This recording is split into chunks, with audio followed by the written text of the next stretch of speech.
What's up guys, it's Ian Mwangi and welcome back to my YouTube channel Aesthetic Ian. If you're new here, welcome, and if this is the second, third, fourth, fifth and so on video that you're watching from my channel, please consider subscribing by clicking the red button below so that you can be part of the community, and also you could get notified every time I drop a new video. But that's not why we are here, so without further ado, let's get to the 5 books I've read since the start of 2020. I'll also be showing you guys what I'm reading right now, so stick around till the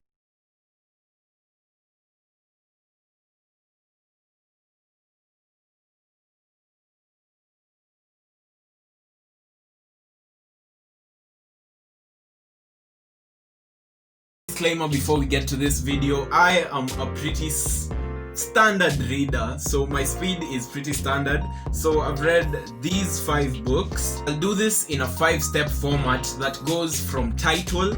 So I'll tell you guys the title of the book, then I'll tell you who the author is, then I'll tell you how many pages the book has, then after that I'll tell you basically what the book is about. So I'll give you a short blurb, and after that I'll tell you what I personally thought about the book. When I'm done, I'll rank the books from the most interesting to the least interesting, and after that I'll tell you that any of these books is worth taking the time to read it.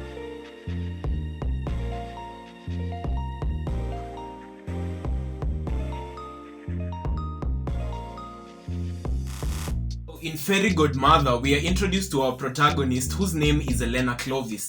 Elena Clovis is basically Cinderella. She has the stepmothers, the stepsisters and everything. So she used to be rich and live with her father, but her father died and left all her money to her stepmother, who of course hates her and keeps her in the kitchen, and she does all these weird jobs. The only little difference is that instead of Elena having rats for friends, she has witches who live next door, who she doesn't actually know that they're witches, but they're kind of playing a godmother role in her life.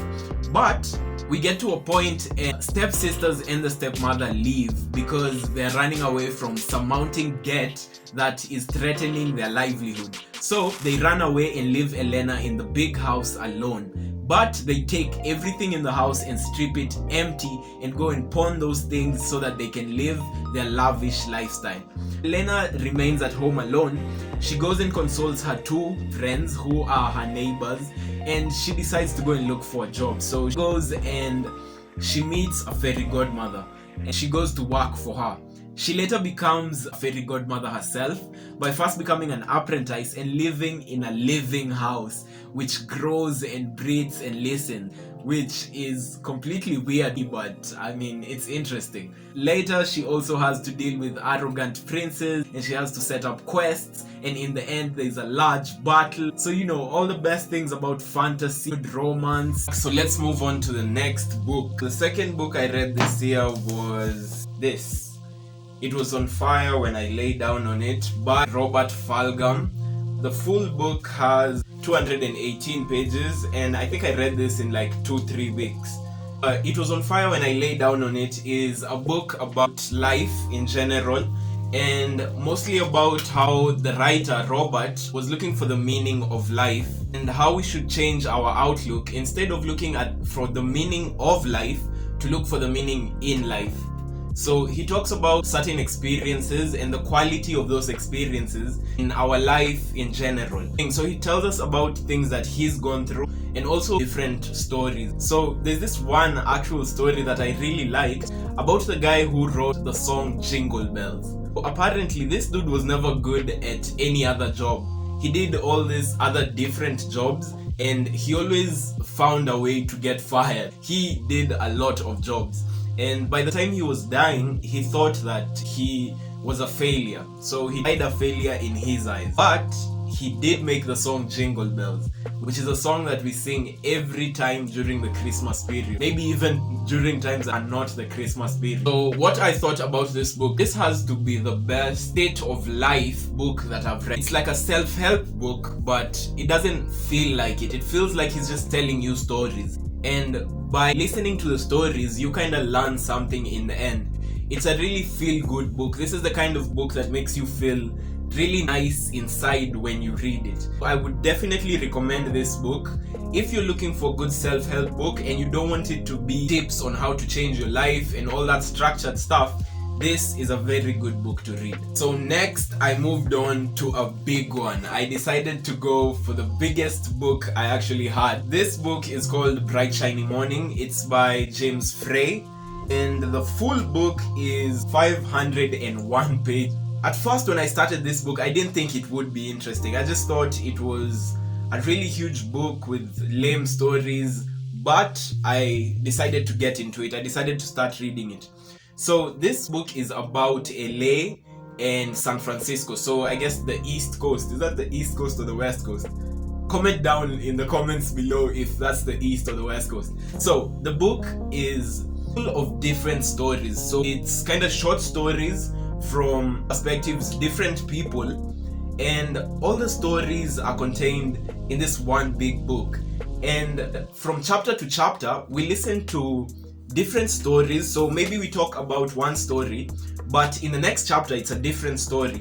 But at some point in the course of the book, we will come back to our original story.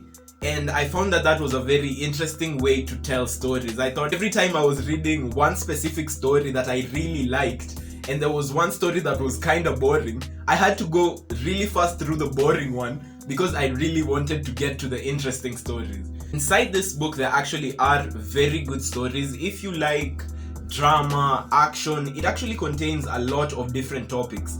Also, if you really want to learn a lot of things about San Francisco and LA in general, this is a very informative book because every time before a new chapter starts, the writer tells you something about Los Angeles. So this is page 101. I'm just going to read the excerpt. In 1873, the city's first newspaper, the Los Angeles Daily Herald, opens. Despite best efforts, it is actually only published a couple times a week. In 1890, it goes bankrupt and closes. 7 months later, it starts again, publishing as the Los Angeles Herald. This book was super interesting because of that aspect specifically. So by the time I was done, I actually knew a lot of weird things that I would never know about Los Angeles. Finally, what I think about the book. So Bright Shining Morning is definitely worth it. This is a worth it read. If you have the time and you really like stories that feel kind of American, this is a very good book to read. So I would definitely recommend Bright Shiny Morning by James Frey. So after I was done with Bright Shiny Morning, that was 501 pages done in, okay, I would say maybe 3 weeks. It had to be 3 weeks, and mostly I read on my way to like school or to work, and that is mostly the time I used for it. I didn't actually take time maybe out of my day to read. After 501 pages, I decided to go for a much smaller book, and I went for a classic, Pride and Prejudice by Jane Austen. So if you've heard anything about books ever, if you've ever like been in a room and there was a book in that room, you probably know what Pride and Prejudice is, or you probably heard it.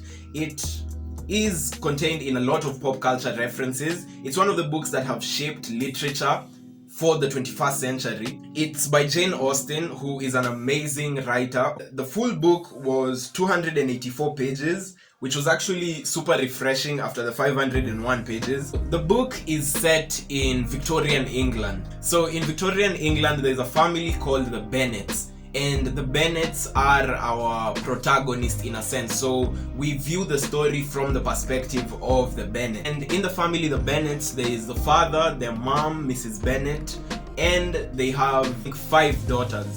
So of all the 5 daughters, the one daughter that we really focus on is in Pride and Prejudice, and who is described in the title because it's called Pride and Prejudice because the man in the story, Mr.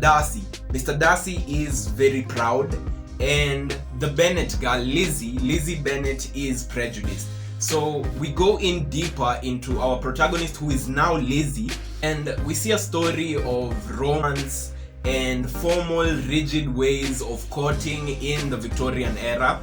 and it's actually a very utopian story. So if you actually read this, you could get in that mindset. You could feel like you're inside old-timey England. I thought that was really interesting. Also, the writing is kind of weird because it's written in a Victorian style. So even the English is really complex. Some of the words are kind of only in British English and are really complex. But if you're looking for a book to help with your vocabulary, Pride and Prejudice is definitely one of the books that should be on your list. About what I thought about the book, first of all, it's a classic, so that was a huge influence on me. I went in expecting a whole lot. I thought it would be a very nice book, and I'm really happy to say that Jane Austen's book Pride and Prejudice actually lived up to my expectations. It's a very well written book.